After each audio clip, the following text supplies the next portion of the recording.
청년들이 특송하니까 이제 여기가 꽉 차더라고요. 제가 엄청 부자가 된 그런 기분이었어요. 청년들 가끔 특송을 많이 해주시면 좋을 것 같습니다. 특송 감사하고요. 그리고 이제 모임 소식지에 안내도 있지만은 강경란 자매님이 저희 교회 이제 천거돼서 오늘부터 이제 금정교회 성도님이 됐습니다. 금붕교회 김창환 저기 이창환 형제님 통해서 구두로 이렇게 천거를 받았습니다. 문서로 할 거냐 아니면 구두로 할 거냐 그래서 구두도 가하다고 해서 한참 동안 통화를 했습니다. 금정교회 성도님 되신 거 축하드립니다. 그리고 오늘 성도님들하고 교제할 이 주제는 성령님과 그 사역입니다. 그래서 이제 진리의 영과 미혹의 영 이렇게 붙여 있는데 이제 우리의 살아가는 이 세계는 물질 세계하고 또 이제 영적인 이런 세계 이제 두 가지로 이제 구분을 할 수 있지 않습니까? 그래서 이제 이 보이는 이런 세계는 이제 보이지 않는 세계로 인해서 말미암는다. 이제 히브리서에서 얘기를 하고 있죠. 그래서 그것은 뭐 쉽게 생각하면 우리가 마음속에 생각을 하게 되면 그 다음에 이제 행동이 나오는 거잖아요. 그래서 이와 같은 세계로 되어 있는데 이제 이 성령님에 대해서 가장 많이 오해를 하고 또 이 성령님에 대해서 잘못 이렇게 적용하는 경우가 너무 많다. 그래서 이제 성령님을 달라고 한다든가 이제 이 불과 같은 성령 이렇게 얘기하면서 불세례를 받아야 된다든가 또 이제 신유라든가 방언이라든가 또 직통 계시를 받았다든가 이런 부분에 대해서 많이 이제 언급을 하고 있기 때문에 이런 것들이 이 성경의 기준에서 어떻게 맞는지 틀리는지 이렇게 찾아보는 것이 우리가 이제 신앙생활을 할 때 굉장히 중요한 것 같습니다. 그래서 이제 어떤 사람은 뭐 신앙에 대해서 열정은 너무 이렇게 많은데 그 열정이 필요하죠. 신앙생활을 할 때. 근데 그 열정이 방향이 잘못되면 어떻게 돼요? 자기 자신을 파괴하고 또 이 그 몰락의 길로 이제 갈 수가 있거든요. 그래서 이제 물질과 영적인 이런 부분들이 다 파괴가 될 수 있는 그런 경우가 있고 또 하나는 이제 너무 이 말씀에 대해서 이렇게 관심이 없어가지고 한마디로 무지해서 잘 판단이 안 서기 때문에 이제 그 말씀을 우리가 들을 때 그것이 아주 산뜻한 말씀 같이 들리는 거죠. 우리가 매일 먹는 물은 하나님이 말씀이라면 이제 그것을 벗어나는 이런 그 주는 물은 뭐 콜라와 같은 것이다 이렇게 얘기할 수 있죠. 그런데 콜라는 처음 먹으면 산뜻하지만 계속 먹으면 이제 목이 마르게 되고 나중에는 아주 좋지 않은 결과를 갖고 오게 되죠. 그래서 이제 이 성령님 사역 그리고 진리의 영과 미혹의 영에 대해서 우리가 한번 살펴보는 거 굉장히 중요한 것 같다 하는 거죠. 그래서 이제 이 세상에는 여러 가지 이 사상, 여러 가지 종교가 있잖아요. 그런데 그게 다 다른 것 같지만 이 사실을 다 이렇게 종합해서 보면 그 근원이 딱 두 가지라는 거예요. 하나는 하나님으로부터 온 거냐 아니면 사단으로부터 온 거냐 하는 거예요. 그래서 이제 그 이해는 없기 때문에 우리가 하나님 말씀 기준에서 봤을 때 그게 맞으면 하나님으로부터 온 거고 그 말씀에 맞지 않으면 이 사단으로부터 온 거기 때문에 이제 이런 부분들을 잘 이제 구분을 해야 되는 거죠. 그래서 이제 요한 1서에 보면 아는 것은 우리는 하나님께 속하고 온 세상은 악한 자에 처했다 이렇게 이제 분명히 성경에서 이제 얘기하고 있죠. 그리고 이제 이 사탄은 이제 광명의 이 천사나 의의 일꾼이나 그리스도의 이제 사도로 이제 이 가장하고 오기 때문에 우리들이 이제 쉽게 이제 이게 구별을 못하는, 그래서 넘어가게 되는 이런 부분이죠. 그래서 이 사단도 예수를 전하고 복음도 전하고 또 이 성령을 받으라고 이렇게 얘기하고 있는 것입니다. 그래서 이런 부분에 대해서 우리가 이제 이 살펴봐야 되기 때문에 이제 예수라고 다 예수가 아니고 영이라고 다 같은 영이 아니고 또 이 복음이라고 다 같은 이제 복음이 아니다 하는 것을 우리는 알아야 됩니다. 그래서 이제 사랑하는 자들아 영을 다 믿지 말고 오직 영들이 하나님께 속하였나 분별하라. 많은 거짓 선지자가 세상에 나왔습니다. 이렇게 이제 이 요한 사도는 말씀하고 있고요. 이제 계시록 2장에 보게 되면 이제 에베소서의 이 교회에 대해서 이제 칭찬을 하고 있는데, 그것은 뭐냐면 악한 자를 용납하지 않고 이제 이 거짓 사도에 대해서 또 거짓 가르침에 대해서 잘 구별을 해서 너희들이 이 믿음을 지켰다 하는 것에 대해서 이제 이 주님께서 칭찬하고 있는 이 장면이 있습니다. 그런데 이제 버가모 교회는 이제 이 발람의 이 교훈이 들어와서 교회를 어지럽혔고, 이제 두아디아 교회는 이세벨이라는 이 사상이 들어와가지고 이 성도들을 이 음란 속에 이제 빠지게 되죠. 그리고 이제 역사적으로 우리가 이제 살펴보면 이제 이 사울이 왕이 됐을 때 아말렉 족속을 우리가 정벌을 하잖아요. 그래서 하나님께서 이 아말렉 족속을 전멸시켜라 이렇게 얘기했을 뿐만 아니라 거기에 있는 모든 가축까지도 다 죽여라 이제 이렇게 얘기했지만 사울이 이것을 불순종함으로 인해서 이 하나님으로 떠나가는 이 시초가 되죠. 그리고 이 사울이 하나님 말씀에 순종하지 않은 한 500년 후에 에스더 시대 때 보면 이제 하만이 나오게 되는데요. 하만은 누구냐면 아말렉 족속의 후손이에요. 그래서 이제 이 불순종함으로 인해서 이 아말렉 족속에 의해서 이스라엘 민족이 전체가 전멸당할 그런 위험에 처했던 것을 우리는 이 성경을 잘 들여다보면 우리가 알 수가 있습니다. 그래서 이제 호세에서 보면 내 백성이 지식이 없음으로 망하는도다 이렇게 얘기를 하고 있죠. 그래서 이제 우리가 하나님을 우리가 아는 것, 이것은 우리가 마음속에 이 열정 그다음에 이런 것도 물론 중요하지만 명확한 이런 말씀의 기준에서 이제 분별을 하는 것이 너무나 중요한 것이다. 그래서 이제 우리 개인이나 가정 또 교회나 한 민족이 이 잘못된 길로 가게 되는 이것은 하나님의 말씀으로부터 어떻게 돼요? 이 벗어났을 때 그와 같은 일들이 일어난다.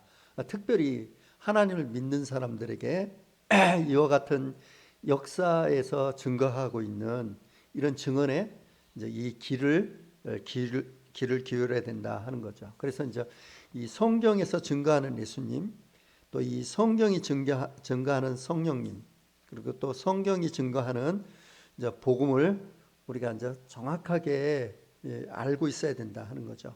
그래서 이 성경을 우리가 이제 모를 때 또 그 알고 있다 하더라도 그 말씀에 대해서 경외하지 않을 때 사단은 우리를 이제 쉽게 속일 수가 있습니다. 그래서 이제 이 호세아서는 이제 이 백성이 지식이 없으므로 이제 망하고 그래서 우리가 여호와를 알자, 그다음에 힘써 여호와를 알자 이렇게 외치고 있는 것입니다. 우리가 금정교회를 이렇게 개척한 이유도 우리가 연직에서 행하고 있던 그런 그 어떤 신앙생활을 그냥 옮겨 놓은 것이 아니라 우리가 주님의 말씀에 순종해서 이 하나님 나라가 확장되는 그런 우리 삶을 살기 위해서 불편한 것, 그리고 또 우리가 헌신해야 되는 이런 곳에 여러분들이 함께 하지 않았습니까? 그렇다면 우리가 하나님을 사랑하고 하나님께 순종하고 또 하나님 일을 하기 원한다면 먼저 우리가 선행돼야 될 것이 뭐냐 그러면 하나님의 이 께서는 어떻게 말씀하시는가. 그래서 이제 어떤 기계가 있다 하면 그 기계를 잘 사용하려면 무엇을 잘 알아야 됩니까? 매뉴얼을 잘 알아야 되는 것처럼 우리가 하나님 말씀을 힘써 알아야 될 필요가 있다 하는 것을 이제 말씀드리고 싶고요. 그리고 이제 이 사탄과 그 종들도 하나님과 그 종들의 이 모습으로 자기를 가장하고 또 그들이 사용하는 성경을 사용합니다.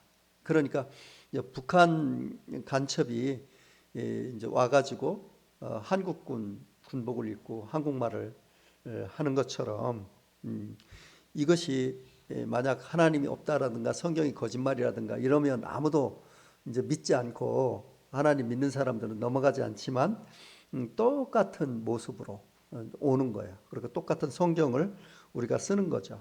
그래서 이제 여기서 보면 이제 하나님 없다, 이제 이 무신 사상, 또 하나님 믿지 말라는 불신 사상, 이런 것들은 사실은 안 믿는 사람에게 이제 굉장히 유력적이라면 이제 이 부분은 믿는 사람에게는 그렇게 문제가 되는 건 아니잖아요.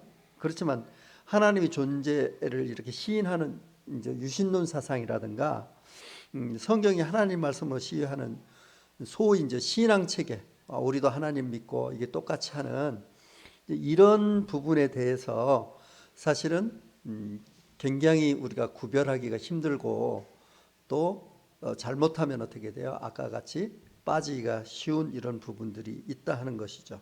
그래서 이제 고린도 후서에 보면 만일 누가 가서 우리가 전파하지 않은 다른 예수를 전파하거나 혹은 너희가 받지 아니한 다른 영을 받게 하거나 혹은 너희가 받지 아니한 다른 복음을 받게 할 때 너희가 잘 용납하는구나.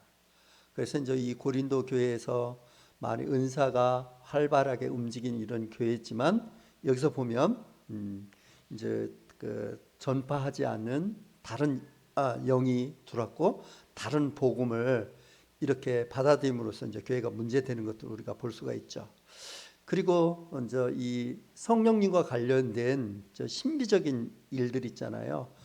그래서 우리가 성령님을 달라고 한다든가 또 방언, 신유, 뭐 직통 계시 이런 것들 신비적인 일에 대해서 예수님께서는 뭐라고 얘기했냐면 여기 보면 이제 거짓 그리스도와 거짓 선지자들이 일어나 큰 표적과 기사를 보여 할 수만 있으면 택하신 자들을 미혹하리라.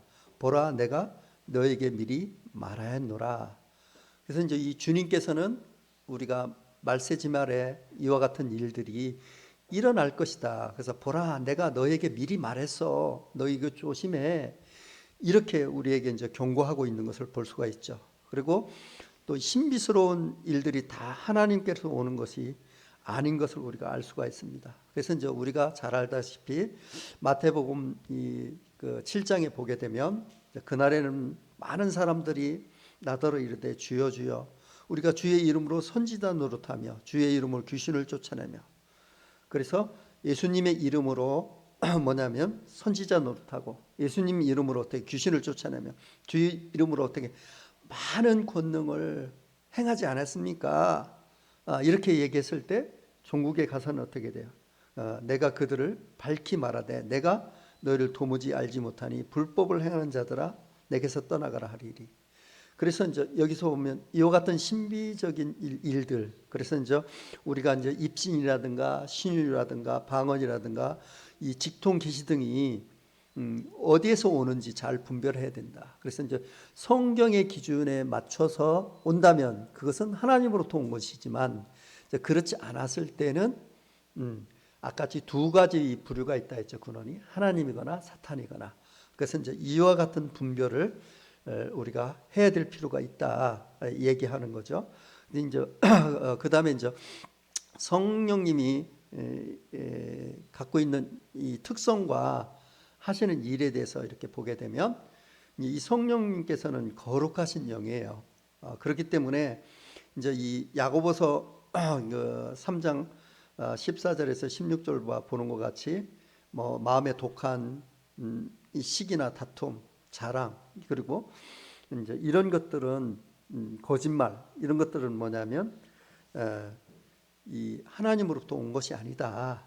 이렇게 얘기하고 있는 거죠. 그래서 무슨 일이든지 그것이 악에 치우친 일이라면, 악에 근거한 일이라면 그 목적이 아무리 선하다고 할지라도 성령님으로부터 온 것이 아니다 하는 것을 우리가 이제 구분을 할 필요가 있는 거죠. 그래서 이제 시기와 다툼 이런 것들은 이 성령님으로부터 온 것이 아니다 하는 거죠. 그래서 우리가 이런 것들 참 많이 경험을 했죠. 예.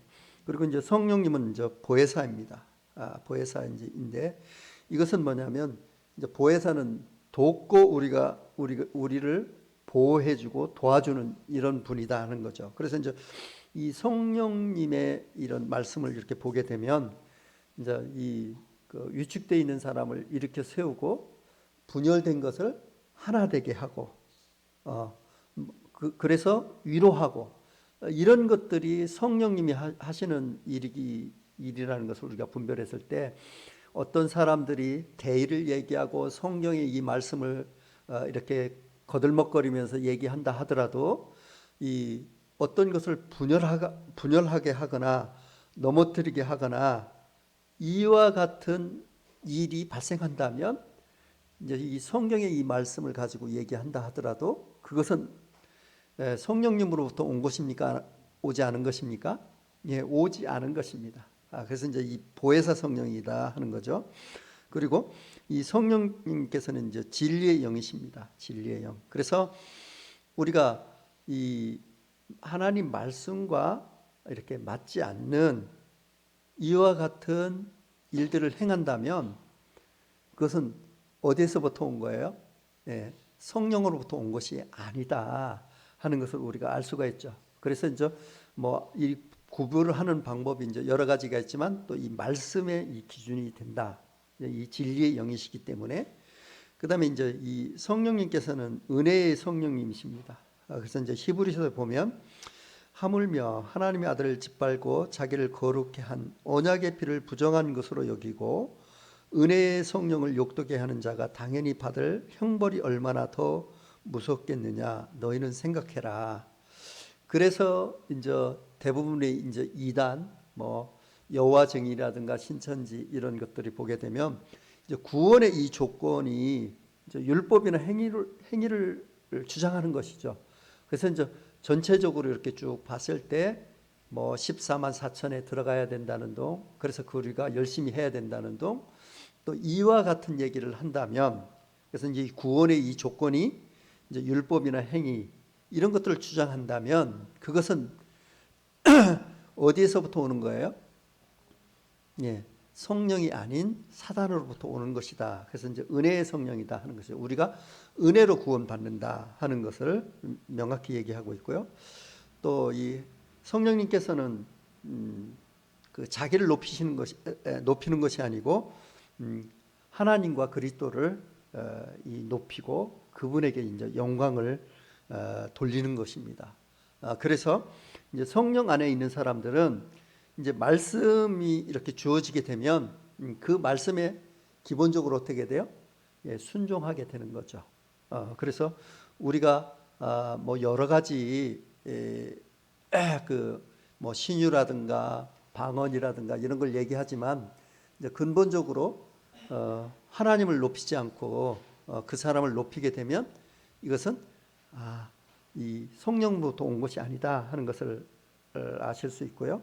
또 여섯 번째 이게 보게 되면 이제 고린도후서에 보면 성령의 이 교통하심. 그래서 이제 일반 교파에서 이제 목사님들이 이제 기도할 때 주 예수 그리스도의 은혜와 하나님의 사랑과 성령의 교통하심으로 뭐 이렇게 하면서 축도 기도를 하잖아요. 그래서 이제 성령의 이 교통, 그러니까 성령님께서는 교통하시는 분이다 하는 거죠. 그래서 이제 이것은 뭐냐면 성도들의 이 마음과 뜻을 이제 하나 되게 한다 하는 거예요. 하나 되게 한다. 그래서 이제 에베소에 보면 하나 되게 한 것을 힘써 지켜라 이렇게 얘기하고 있죠.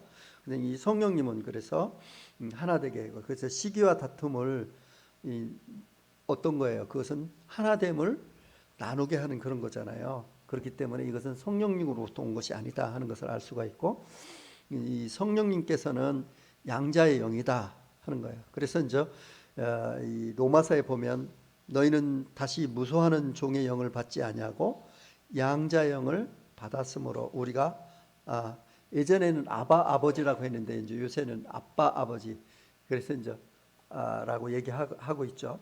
그래서 이제 이 성령으로 거듭난 사람은 하나님을 아빠 아버지라고 부르게 되고 또 예수님을 주님으로 부르게 된다.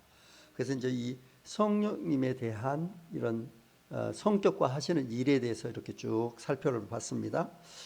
그리고 이 신구약에서 성령님의 이제 이 역사의 이 차이가 있는데요. 구약 시대 때는 이 성령님이 일시적으로 오시고 특정한 목적 때문에 특정한 사람에게 이제 능력을 입혀주기 위해서 이제 임하죠. 근데 신약 시대 때는 믿는 사람들의 속에 어떻게 돼요? 거하시는 거죠. 그래서 이제 요한복음 4장 17절에 보면 너희 속에 계시겠음이라 이제 이렇게 얘기하고 있고, 고린도전서 6장 19절에 보면 너희 가운데 계신 성령의 전인 줄 알지 못하느냐 이렇게 말씀하시고 있고, 디모데후서에서는 우리 안에 거하시는 성령으로 말미암아 이렇게 이제 우리 안에 거한다. 신약에서는 이거 외에도 더 많은 말씀들이 있죠. 그래서 이제 이 성령님께서는 구약 시대에는 사람의 위에 임하셨다면 신약 시대에는 사람 속에 임했다 하는 거죠. 그래서 이제 구약과 신약의 이 성령님을 비교한다면, 이제 배로 비교한다면, 이제 바람으로 가는 배가 돛담배잖아요. 그리고 이제 엔진의 힘으로 가는 것이 우리가 뭐 기선이다 이렇게 얘기하잖아요.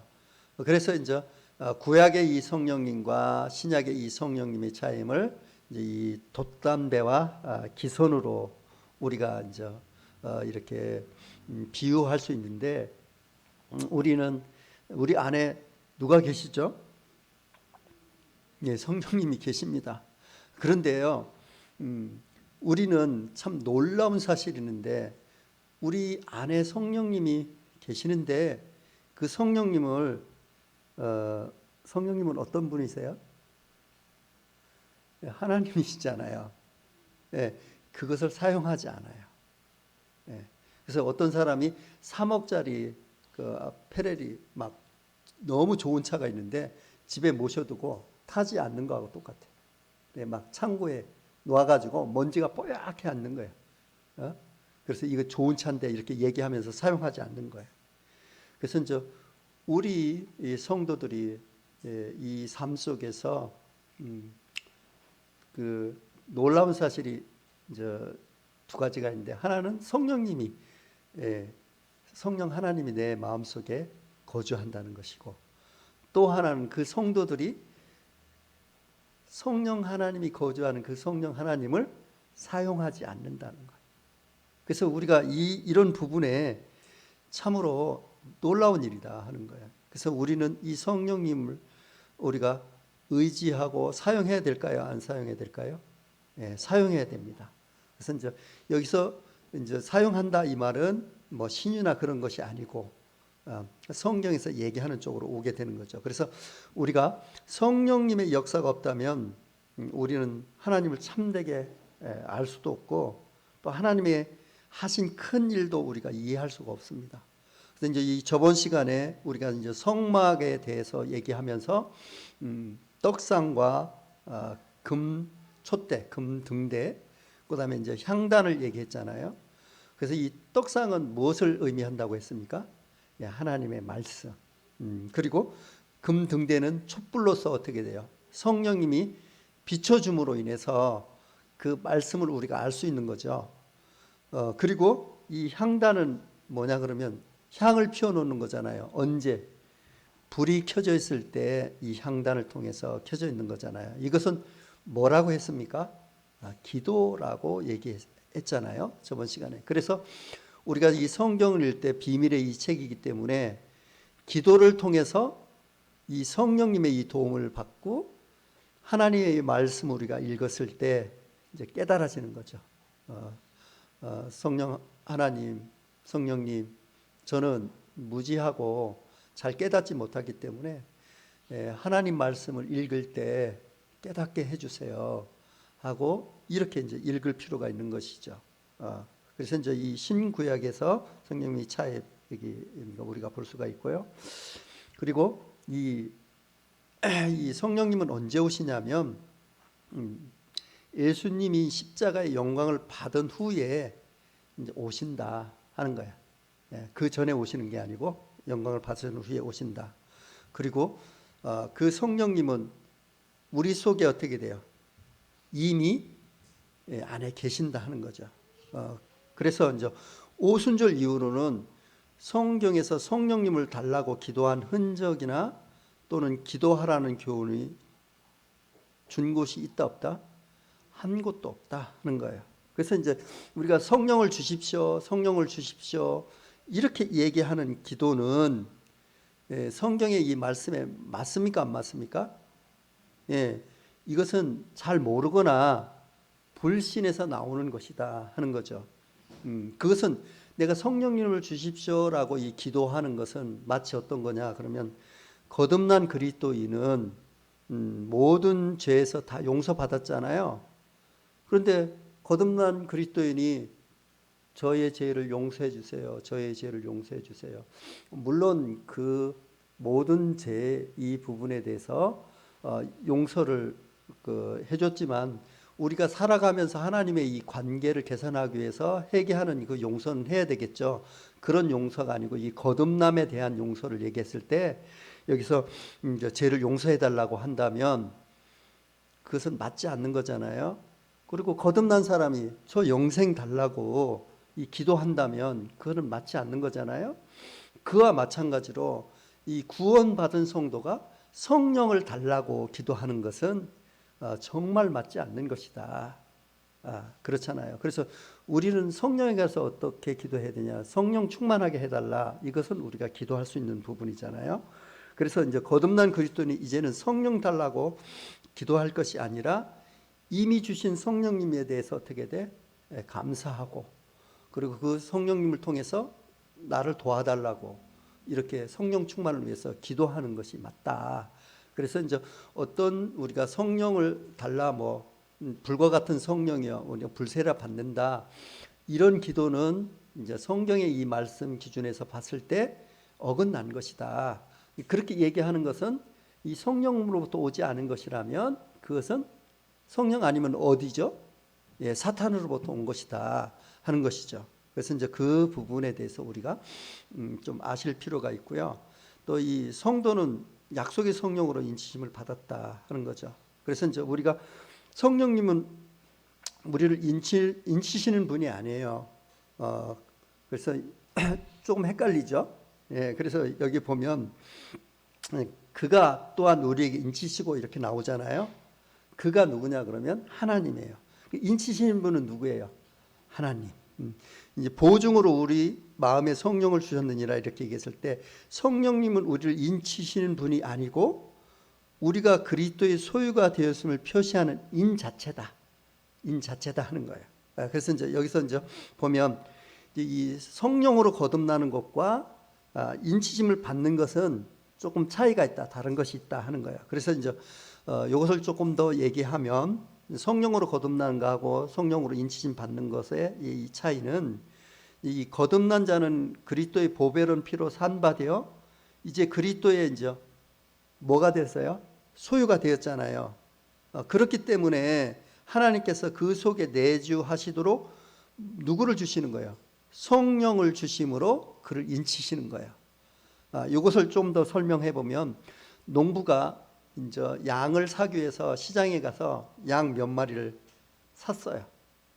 그러면 양을 샀을 때 내 소유가 되는 거 맞죠?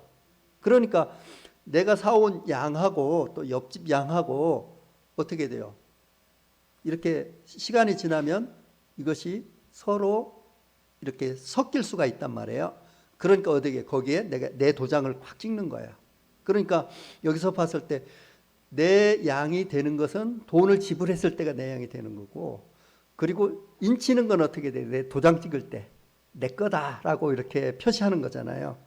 좀 더 다른 예로 우리가 얘기해 보면, 자, 셔츠가 필요해서 백화점에 가서 돈 주고 셔츠를 샀어요. 샀을 때 어떻게 돼요? 내 것이 되는 거잖아요. 그리고 집에 와서 어떻게 돼요? 다른 사람하고 헷갈리지 않도록 내 이름을 쓰는 거, 그게 인치는 거다. 그래서 이제 성령이 거듭난 것과 인치시는 것에 대해서 차이. 그리고 이제 성도는 이 성령을 인치시는 분이 누구다? 하나님이다. 하고 그 인 자체가 누구냐? 성령입니다. 이렇게 이제 구분을 하시면 이제 헷갈리지 않으실 것 같습니다.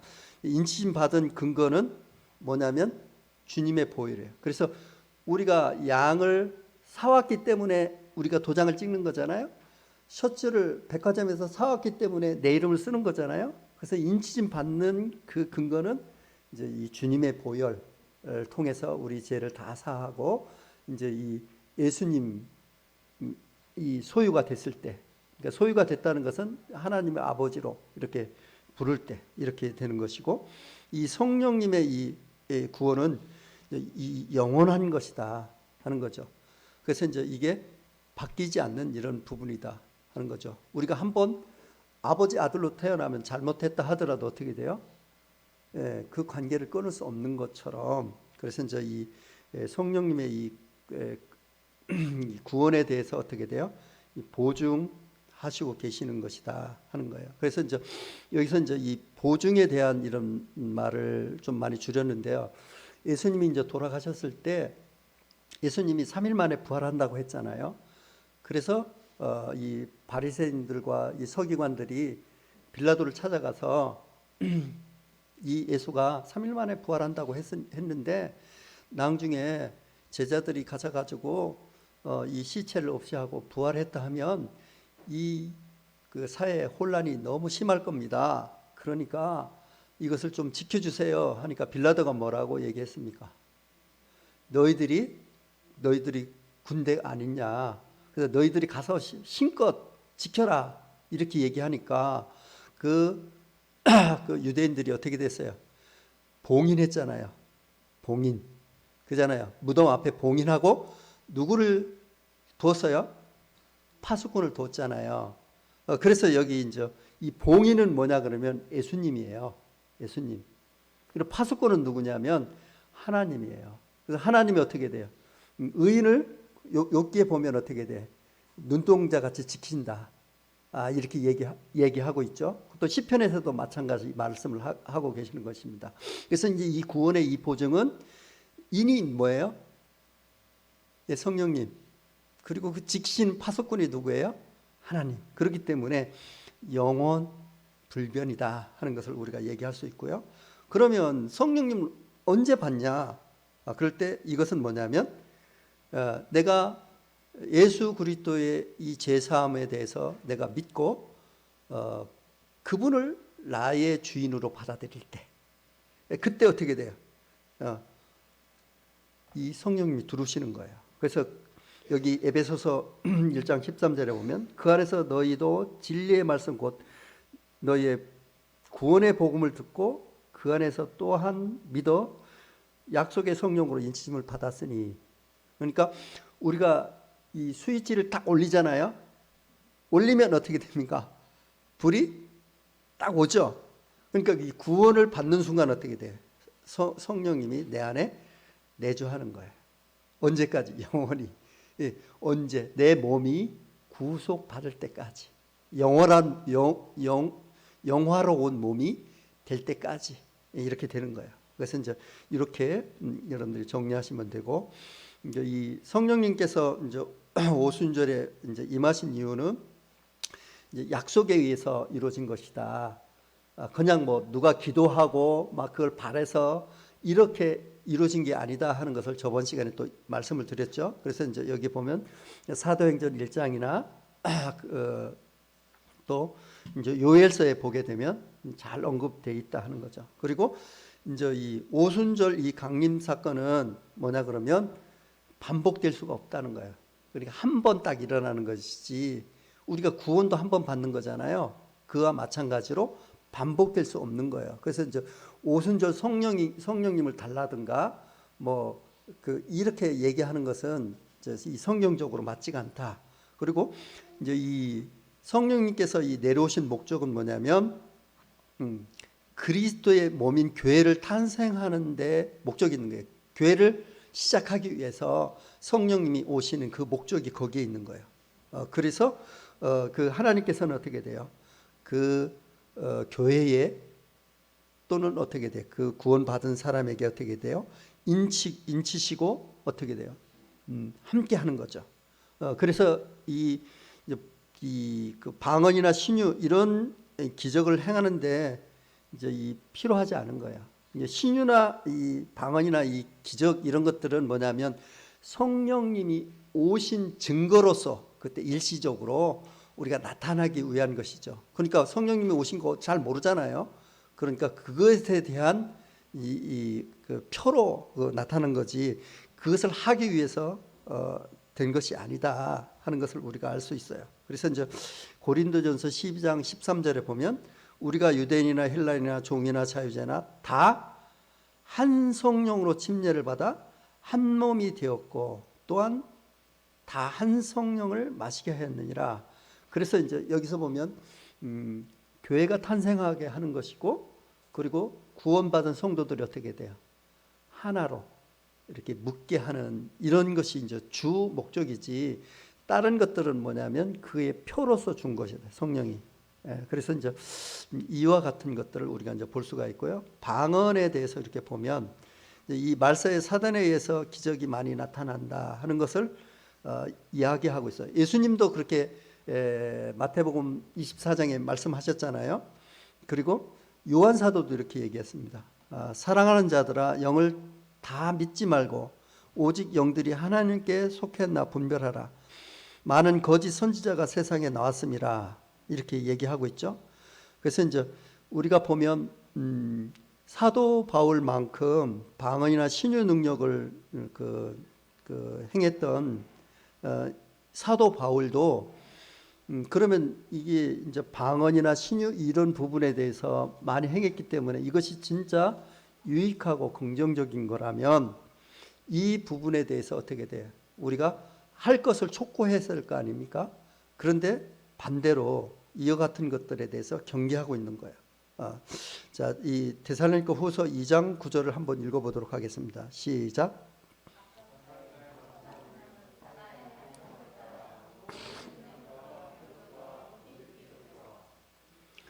그래서 이제 하나님을 통해서 이와 같은 표적과 기적이 일어나지만 대부분은 어떻게 돼요?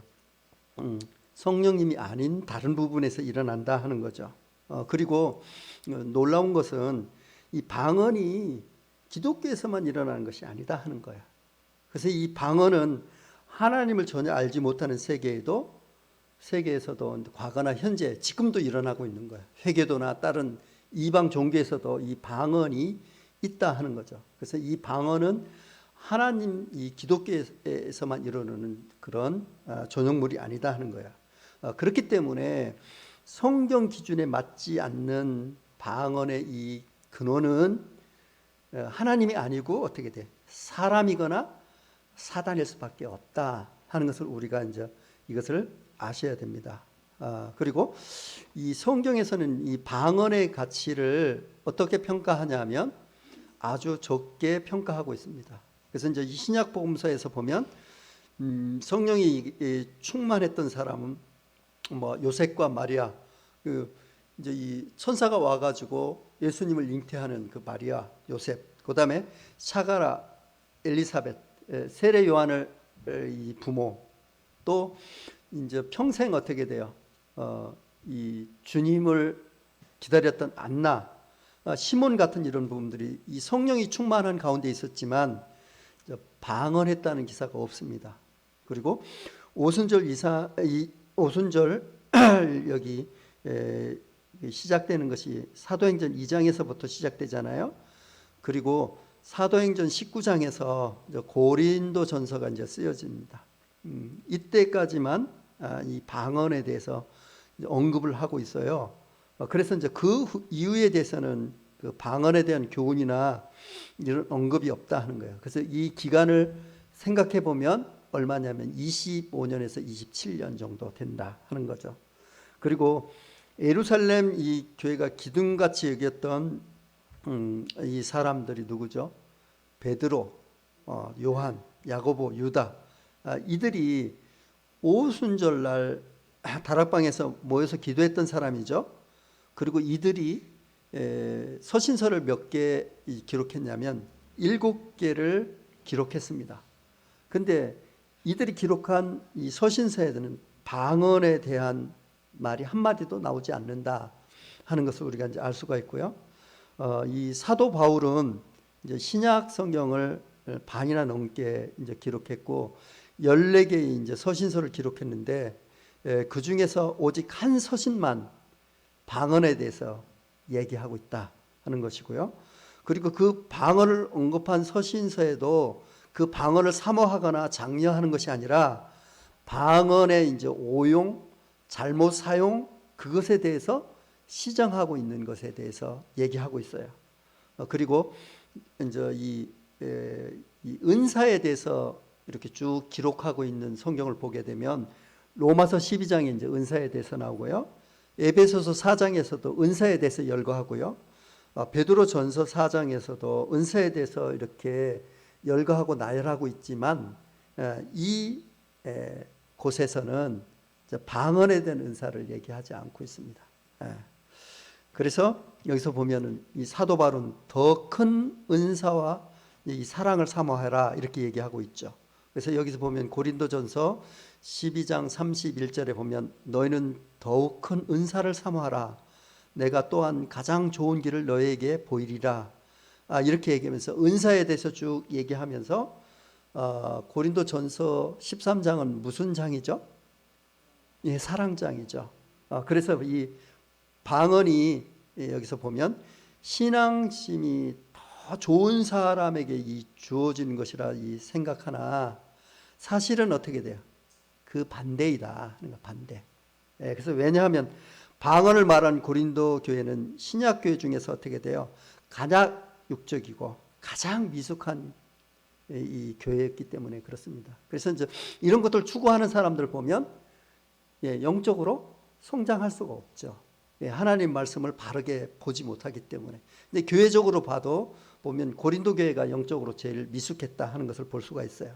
그래서 이제 이 사람들은 뭐 이 방언을 받으려고 하고 또 방언을 받지 않으면 구원을 받지 않는 것이고 또 이 불과 같은 이 성령 세례를 받으려고 하는 것이고 이런 것들을 추구하는 사람들은 사실은 엄청 자기가 높은 수준에 있는 것 같지만 사실은 반대이다 하는 거죠. 그리고 이 사도 바울이 이 권면은 더욱 큰 은사에 대해서 얘기하고 있는 거예요. 그 더욱 큰 은사는 뭐냐면 교회의 덕을 세우며 권면하며 안위하는, 그래서 이제 성경을 잘 해석해서 가리키는 그런 은사를 사모해라. 더 큰 은사를 사모해라 이렇게 얘기하고 그다음에 이 제일 좋은 길 이렇게 얘기하면서 고린도전서 13장에 어떻게 돼? 사랑에 대해서 쭉 얘기하고 있습니다. 그래서 이제 이 사랑이야말로 우리가 추구해야 할 바다 이렇게 얘기를 하고 있죠. 그리고 이제 이 성경에 보면 방언은 이미 폐해진 은사입니다. 그래서 이제 이 방언은 없어지도 되어 있던 과도기 은사였다는 거예요. 그래서 고린도전서 13장 8절을 다 함께 읽어보도록 하겠습니다. 시작.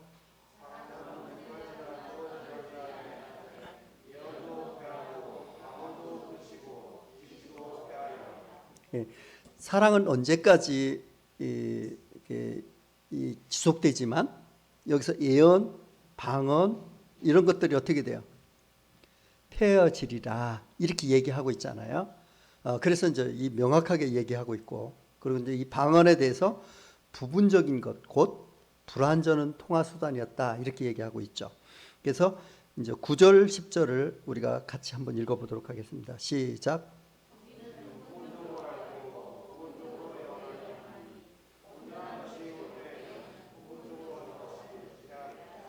이제 방언이나 다른 이렇게 신유나 이런 것들은 보면 어떻게 돼요? 부분적으로 우리가 이제 볼 수 있는 것이 완전한 것이 아니다. 그래서 이제 완전한 것이 오게 되면 그것은 없어진다. 그것은 완전한 것이 뭐겠습니까? 예, 성경이 하나님의 말씀인 성경이 완전히 만들어지면 이제 이렇게 이제 우리가 분별할 수가 있죠. 그리고 세 번째는 어린 아이들이 이제 장난감을 참 좋아하잖아요. 그런데 그 어린 아이가 어른이 되면 그와 같은 장난감은 사용합니까? 안 합니까? 안 하죠. 그와 같이 이제 이 그 장난감 같은 은사이므로 장성에서는 이것이 은사가 필요하지 않다. 이렇게 얘기하고 있죠. 이제 11절 다 함께 읽어보도록 하겠습니다. 시작.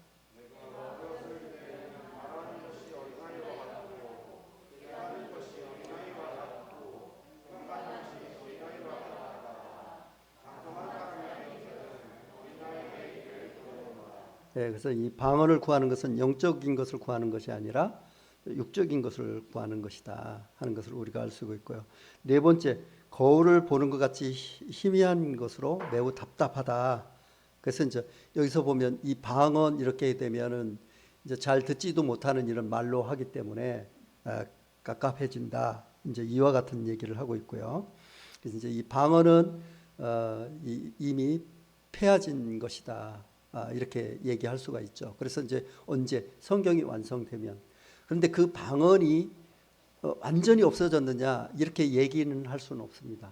왜냐하면 어떤 선교지나 그래서 이 하나님의 어떤 능력과 이 복음이 전거될 때 필요하다면 그런 곳들에서는 일어날 수도 있다. 그렇지만 정상적인 상황 또 정상적인 어떤 이런 이 신앙생활에서는 그것은 없어졌다. 이렇게 보는 것이 정확할 것입니다. 그다음에 이제 불세례와 안수 이렇게 얘기하는데 우리 이제 불 같은 성령 이제 불세례를 받고 싶은 거예요.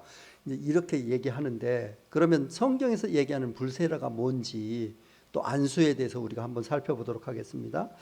우선 에베소서 4장 13절에서 14절에 보면 우리가 다 하나님 아들 믿는 것과 아는 일에 하나가 되어 온전한 사람을 이루어 그리스도의 장성한 분량이 충만한 데까지 이르니 이는 우리가 이제부터 어린아이가 되지 아니하여 사람의 속임수와 간사한 유혹에 빠져 온갖 교훈의 풍조에 밀려 요동하지 않게 하려 함이라. 그래서 이제 이와 같은 것들은 우리가 보면 믿음의 장성한 분량에까지 이르게 되고 어린애가 같이 안 되고 유혹에 빠지지 않게 하기 위한 것이다. 이렇게 얘기하고 있죠. 그래서 이 사도 바울은 우리의 영적 성장이 모든 잘못된 가르침으로부터 우리를 보호하는 길이다라는 것을 여기 에베소서 4장에서 이야기하고 있는 것을 우리가 이제 볼 수가 있습니다. 예. 그리고 이제 이 불세례의 의미와 그 대상에 대해서 우리가 보면 자, 마태복음 3장 11절에서 12절 자, 성도님들 같이 한번 읽어 보시기 바랍니다. 시작.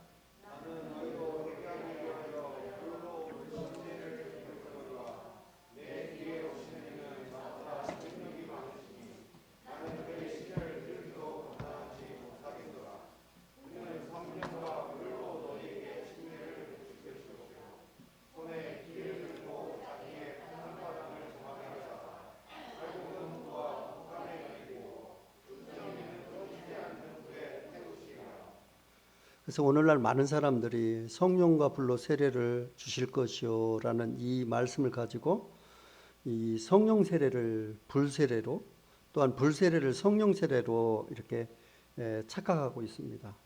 그러나 이제 마태복음 전체를 살펴볼 때 불세례는 결코 성령의 이 세례의 뜻이 아닌 것을 우리가 알 수가 있습니다. 그것을 우리가 살펴보면 이제 이 마태복음 3장에 보면 불에 대한 말씀이 이 구절 포함해 가지고 4번 언급하고 있는데 그것을 종합해 보면 불은 하나님의 심판을 의미하고 있음을 우리는 쉽게 알 수가 있다. 그 불세례는 성령 세례가 아니고 하나님의 심판이다 하는 거죠. 그래서 이제 이 마태복음 3장 10절에 보면 이미 도끼가 나무 뿔에 놓였으니 좋은 열매 맺지 아니한 나무마다 찍혀 불에 던지우리라. 그래서 여기에서 얘기하고 있는 것은 뭐죠? 불에 던진다. 이 말은 어떻게 돼요? 열매 맺지 않는 나무를 어떻게 돼요? 나중에 태워버리겠다. 이런 얘기잖아요.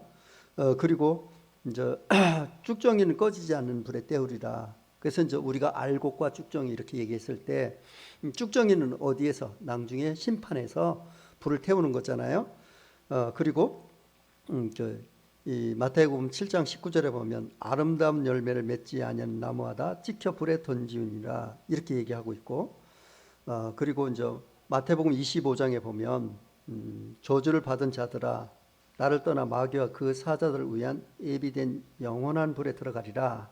그래서 이 불 세례는 성령 세례가 아니고 뭐죠?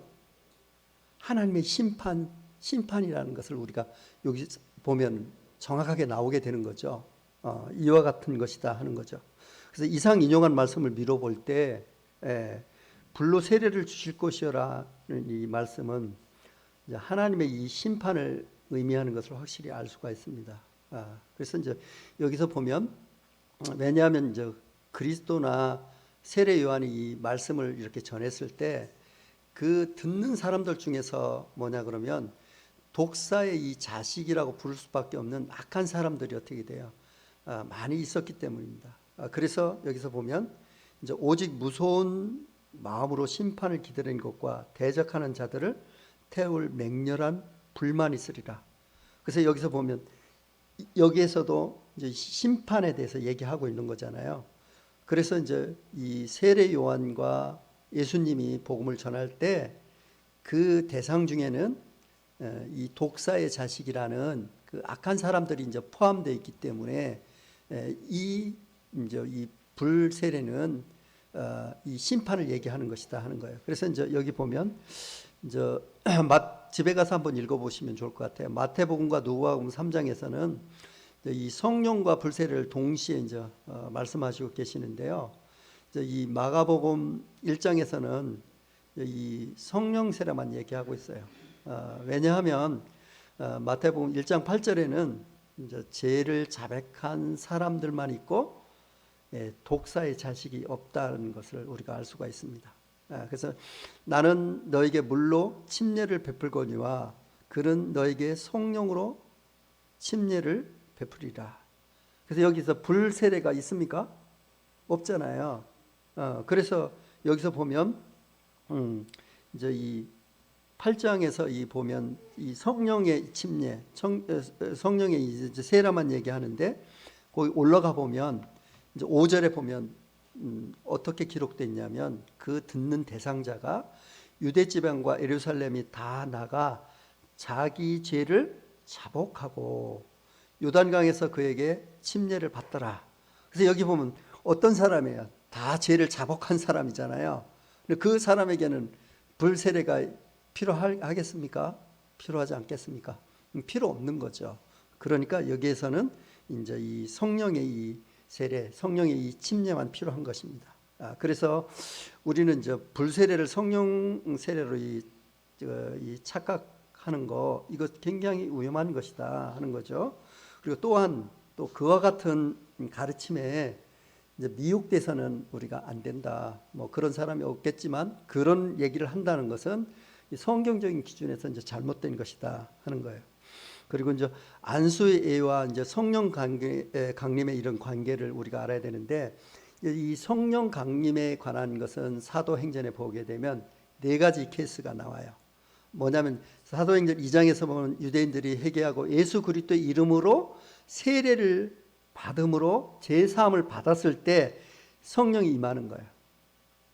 어디에? 유대인에 대해서 해당하는 거죠. 그래서 그들이 회개하고 예수 그리스도의 이름으로 침례를 받았을 때 제사함을 받고 그때 성령이 임하는 거. 이게 이제 첫 번째 케이스고요. 이제 두 번째 케이스는 뭐냐면 이제 이 사도행전 8장에 가면 복음을 누가 전해요? 빌립이 가서 사마리아 사람들에게 이 복음을 전하게 됩니다. 그래서 그 사람들이 이제 구원을 받게 돼요. 그런데 이때 베드로와 요한이 가가지고 안수를 하게 됩니다.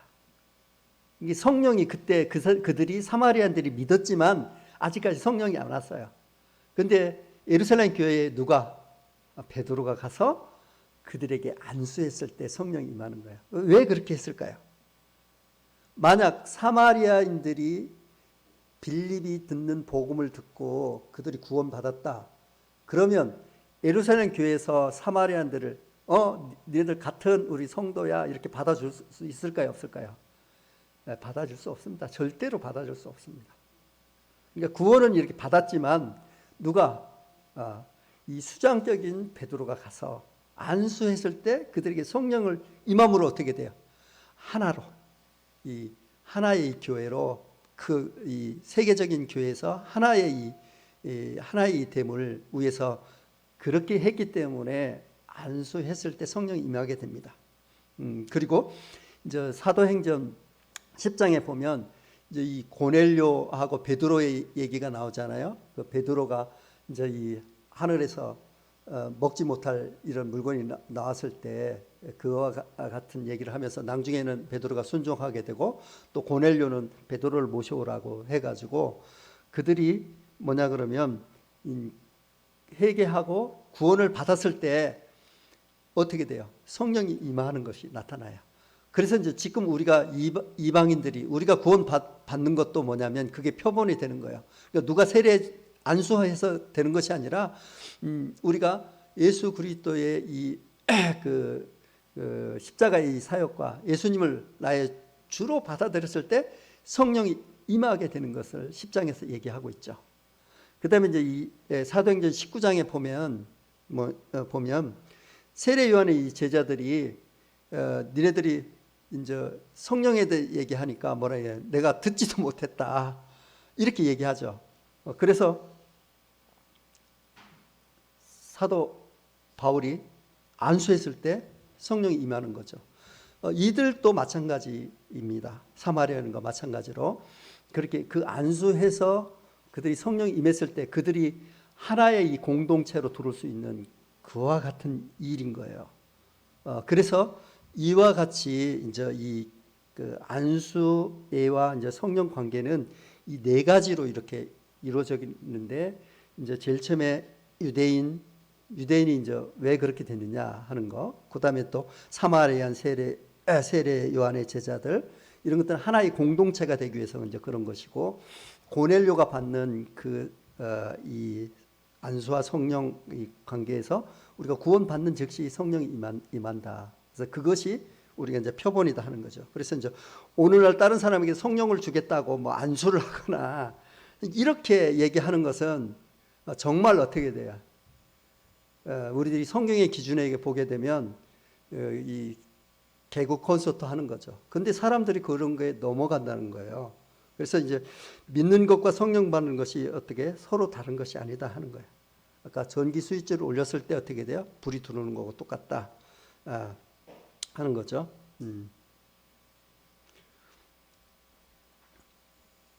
그 다음에 이제 오늘날 신유주의자들의 이제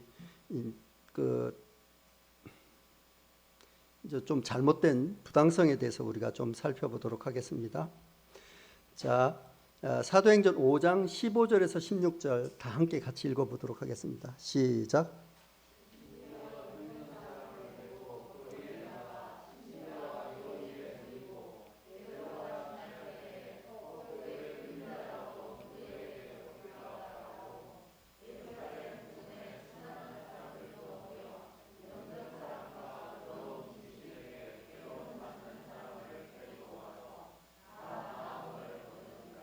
여기서 보면 베드로가 지나갈 때 그림자만 지나가도 어떻게 돼요? 다 나음을 입은 거예요. 그래서 여기서 보면 이 성령님이 역사하는 그 신유라고 보면 이 병 저 병 구분하지 않고 다 낫는다 하는 거예요. 여기서 보면 베드로의 그림자를 통해서도 다 난 거죠. 그렇죠. 그래서 우리가 이제 이 신유 은사하는 사람들이 이제 병 안 고치면 너 믿음 없어서 그래. 너 헌신이 적어서 그래.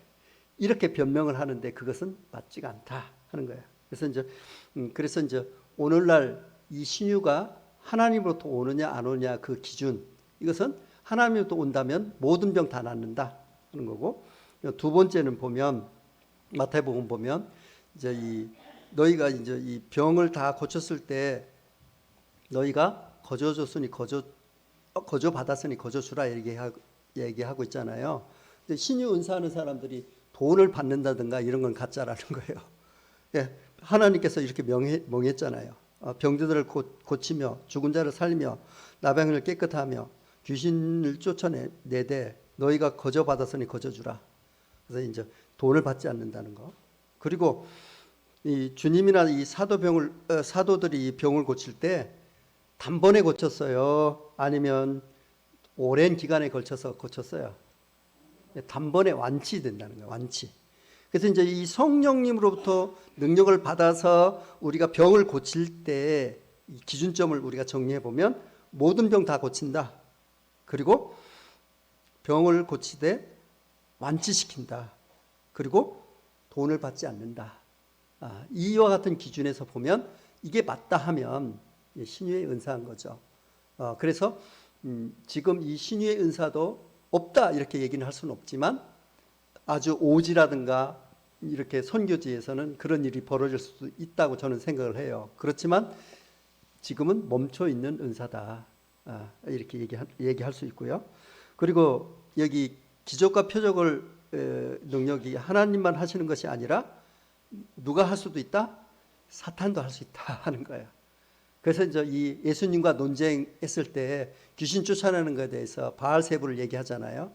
그래서 이제 여러 가지 이 부분에 대해서 보면, 그래서 이제 예수님께서 뭐라고 얘기해요? 너희가 사람의 미혹을 받지 않도록 주의해라. 이렇게 얘기하고 있잖아요. 그래서 이제 사람의 미혹을 받지 않도록 주의하는 것, 이것이 필요하다 하는 거예요. 그리고 이제 이 사도 바울이 이 신유에 대해서 쭉 나오게 되는데요. 14장 8절에 보면 안진뱅이를 고쳐주게 됩니다. 그래서 이들이 어떻게 신으로 해서 제사 드리려고 할 때 내가 너희들과 똑같은 성정을 가진 사람에서 옷을 찢으면서 그렇게 하지 마라 이렇게 얘기하죠. 그리고 이제 이 19장에 보면 바울의 손이 놀라운 능력을 행하게 되니 심지어 이 바울의 몸에서 손수건이나 앞치마를 가져다가 병든 사람이 얹으면 그 병 떠나고 마귀도 떠났다 이렇게 얘기하고 있고, 여러분들이 이제 잘 아는 이제 그 전도 여행 3차 전도 여행 때 이제 막 사도 바울이 오래도록 설교하니까 유두고라는 사람이 어떻게 돼 문떡에 앉았다가 졸아가지고 떨어져 죽잖아요. 그래서 살린단 말이에요. 예. 그래서 이 초기에는 이런 신유 은사에 대해서 엄청 활발하게 일어났다는 걸 볼 수가 있는데 후기에 가게 되면 어떤 일이 벌어지냐면 사도 바울을 괴롭힌 가시가 3번씩이나 하나님께 기도했지만 평생 지니고 살았잖아요. 그리고 이제 이 디모데에게 뭐라고 얘기하냐면 너 이제 물만 마시지 말고 유장병을 위해서 포도주를 좀 써라 이렇게 얘기하고 신유에 대해서 사용합니까 안 합니까? 안 하죠. 이전에 만약 그 사도 바울 같았으면 말 한마디만 딱 했어도 낫잖아요. 근데 이 후반기에 오게 되면 이것을 사용하지 않고요. 여기서 보면 에라스도하고 드로비모도 여기 보게 되면 병을 고쳐주지 않고 있는 것을 우리가 보게 됩니다. 그래서 이제 이 사도 바울의 예를 우리가 사람들이 얘기하지만 초창기에 하나님의 역사가 일어날 때 그 필요했지만 후반기에 대해서 성경이 다 기록할 그쯤에는 이것이 했다 안 했다? 안 했다 하는 것을 우리가 이제 살펴볼 수가 있습니다. 그래서 이제 이 표적을 뜻은 여기서 보면 제자들이 나가 두루 전파할세 주께서 함께 역사하사 그 따르는 표적으로 말씀을 확실히 증언하시니, 그래서 이 표적을 주어진 것은 뭐냐면 그 말씀이 하나님부터 온 것에 대한 증표다 하는 거죠. 그래서 이 고린도전서 이후에 쓰여진 서신들은 전혀 언급이 없습니다. 그런데 신약 성경이 쓰여질 때 과도기에 허락한 것이 아닌가 하는 것을 분별하는 거예요. 아까 얘기했듯이 방언이나 신유 같은 것도 없다 이렇게 얘기는 할 수는 없지만 그쳤고 특별한 상황에서는 일어날 수가 있다. 그렇지만 그 특별한 상황에서 일어난다면 아까 성경적인 기준에 의해서 우리가 분별해야 된다 하는 거죠. 자, 이 성령을 받은 이제 확실한 증거, 네, 좀 오타가 났네요. 예.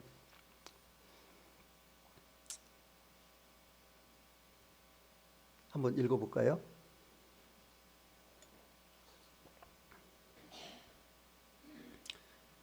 한번 읽어보도록 하겠습니다. 시작.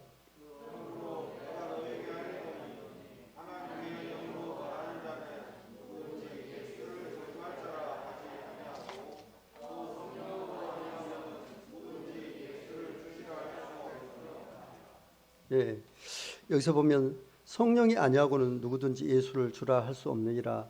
그래서 이제 이 성령을 받은 이제 확실한 이 증거에 대해서 사도 바울이 얘기하고 있는데요.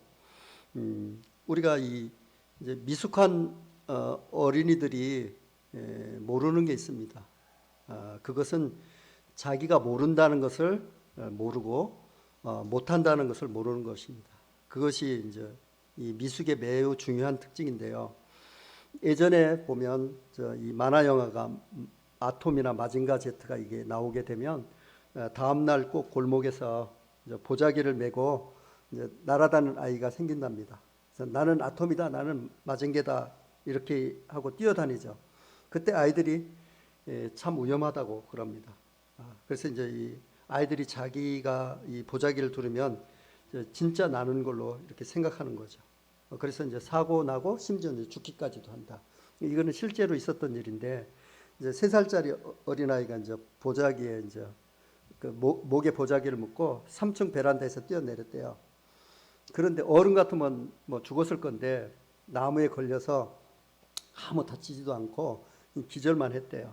근데 그 걔가 이제 기절해서 깨어나면서 뭐라고 얘기했냐면 유명한 말을 했는데 나는 왜 안 날지? 그러고 깼다고 얘기를 하는 그런 예를 우리가 또 봤어요. 그래서 이제 우리가 이제 이것이 이제 미숙함의 이제 매우 중요한 이 특징인데 이 미숙함은 우리에게 이제 굉장히 치명적입니다. 위험하고요. 또 심지어 우리를 실패와 사망으로 인도하는 주된 원인이 됩니다. 그래서 이제 나폴레옹이 참 유명한 말을 했잖아요. 내 사전에는 불가능이 없다. 그거는 참 미숙한 생각입니다. 이제 전쟁에 몇 번 이겼다고 자기가 좀 똑똑하다고 이 불가능 없다. 그거는 하나님 저를 비키세요. 이거잖아요. 하나님 없이도 살아. 내가 누군데 나 나폴레옹이야. 그건 마치 목에 보자기를 묶고 날아다니는 어린아이와 전혀 어떻게 돼요? 다르지 않거든요. 그래서 이제 결국 나폴레옹의 이 인생의 이 삶이 승리의 이 삶으로 마무리하지 못했죠. 그래서 이제 그런데 이런 미숙함은 이 치명적인데 이것이 제일 바로 아는 사람이 누구냐면 사탄이에요. 그래서 이 사탄은 어떻게 해서든지 우리 목에 보자기를 묶고 날아다니도록 유혹하는 거예요. 그것이 우리가 잘 아는 선악과 사건이에요. 따먹으면 내가 하나님 된다 하는 거죠. 내의 이 삶이 내 삶의 이 주인이 하나님이 아니라 바로 너다 이렇게 얘기하는 거잖아요. 이것이 뭐냐면 이제 이 선악과죠. 그래서 어떻게 해서든지 사단은 하나님으로부터 어떻게 돼요?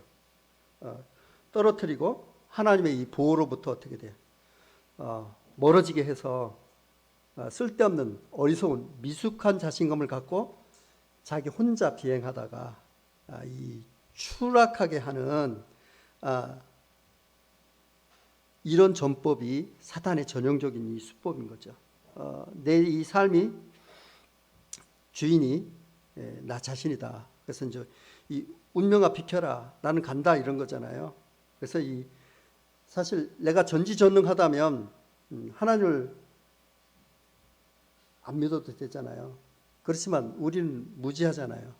우리가 세상이 어떻게 창조했는지, 세상이 어떻게 돌아가는지, 세상이 돌아가는 이치, 심지어는 1분 뒤에 일어날 일도 알 수 없잖아요. 그렇기 때문에 우리 인생에 이제 사실 책임질 만한 능력이 없는데 있다고 생각하는 거잖아요. 그래서 이제 이 내 마음 속에 내 삶의 주인이 된다는 그 본능을 어떻게 돼요? 자꾸 자극해서 우리가 이 영적인 삶을 이제 살지 이제 못하게 하는 거죠. 그래서 이 고린도 교회는 성령의 은사가 가장 많이 나타난 이 교회입니다. 그런데 은사가 나타나면서 이 교회에 도리어 많은 문제가 일어났고 분란이 일어났죠. 또 분당이 생겼죠. 왜냐하면 어느 은사가 더 크냐 하는 이것 때문에 이제 넘어지게 된 거죠. 그래서 이제 이 성령이 하나 된 것을 우리가 어기고 교회를 어지럽히는 그런 어리석음을 범하게 된 거죠. 그래서 이 사도 바울은 매우 중요한 이야기를 합니다. 성령을 받으면 방언, 예언, 은사 나타나는 그것이 성령 받은 증표가 될 수가 있다. 그런데 가장 중요한 증표는 뭔 줄 아느냐? 성령 받은 사람이 나타나는 가장 중요하고 보편적인 증표가 있는데 그것은 성령 받으면 예수를 주라 시인하게 되는 것이다. 성령 받지 않고는 절대로 예수를 주라 시인하지 못한다. 이거 굉장히 중요하다고 얘기하는 거예요. 성령으로 말미암아 우리가 예수를 주라 시인하게 된다는 것은 여기에 이제 숨겨진 이런 메시지가 있는데요. 너희가 성령을 받았다. 그런데 결국은 예수님이 주인이 아니라 내가 어떻게 돼요? 주인이라는 소리 아니냐. 고린도 그 성도들에게 얘기해. 왜 자꾸 내게 집중하냐? 누가 더 높으냐? 어느 은사가 더 크냐? 그것을 통해서 내가 교회의 주인 되려고 하느냐? 네가 교회를 장악하려고 하느냐? 이런 메시지를 보내고 있는 거잖아요. 그래서 이제 이 사단은 우리에게 미숙한 아이가 망토를 묶고 3층에서 뛰어내리게 하는 끊임없이 우리를 충동질하는 거죠. 너는 날 수 있어. 너는 나폴레옹이야. 불가능이 어디 있어? 하나님 없어도 돼. 너는 내 삶의 주인이야. 이렇게 우리가 구원받았지만 충동질하는 거예요. 그래서 이제 우리의 이 선악과를 따먹은 이 원인이 있기 때문에 그것을 자꾸 충동질하는 거죠. 그래서 이제 어느 목사님이 이제 간증을 하던데, 그래서 이 예수님이 주라고 이 시인하는 것은 자기를 부인하는 것인데 이것은 자기가 실천할 때 딱 두 가지였다 하는 거예요. 이 지갑에 대한 부인, 그래서 이 내 돈, 내 것이다 하는 거 하고 또 하나는 그 자리에 대한 이런 유혹이었다. 이렇게 간증을 하더라고요. 그래서 이제 우리 이 삶이 주라 시인한다는 것은 뭐냐 그러면 나를 부인하는 것이요. 내가 갖고 있는 물질 내 것이 아니고 하나님 것입니다. 그리고 내가 갖고 있는 은사 내 것이 아니고 하나님 것입니다. 이 자리 내 자리가 아니고 하나님의 이 자리입니다. 이와 같은 메시지를 전달하고 있는 것입니다. 그래서 우리가 이 성령 받은 확실한 증거는 뭐냐면 나를 부인하고 내가 주인이 아니고 하나님이 주인이다. 이와 같은 간증을 할 수 있는 사람, 그 사람이 누구냐? 확실한 성령을 받은 증거를 갖고 있는 사람이라는 거죠. 그래서 우리는 성령님을 의지하지 않으면 이것을 이룰 수가 없는 거죠. 그래서 이제 그렇게 하기 위해서는 우리가 성령님의 감동으로 된 이 말씀을 계속해서 공부받지 않는다면 우리가 이 자기를 부인하고 예수님을 주인하는 이런 삶을 살아갈 수가 없다는 것입니다. 그래서 우리가 진짜 성령 받은 그런 증인의 이 삶을 산다면 우리가 말씀을 읽고 성경에서 무엇을 얘기하고 있는지 그 힘을 우리가 받아서 우리가 이 사는 사람, 이것이 성령을 받은 사람이 아니겠는가. 그래서 이 성령에 관한 그 메시지는 이와 같은 메시지를 우리한테 주고 있는 것이 아닌가, 이렇게 생각을 합니다. 그래서 우리가 평생 동안 나는 주인이 아니고 그리고 예수님이 나의 이 주인이야.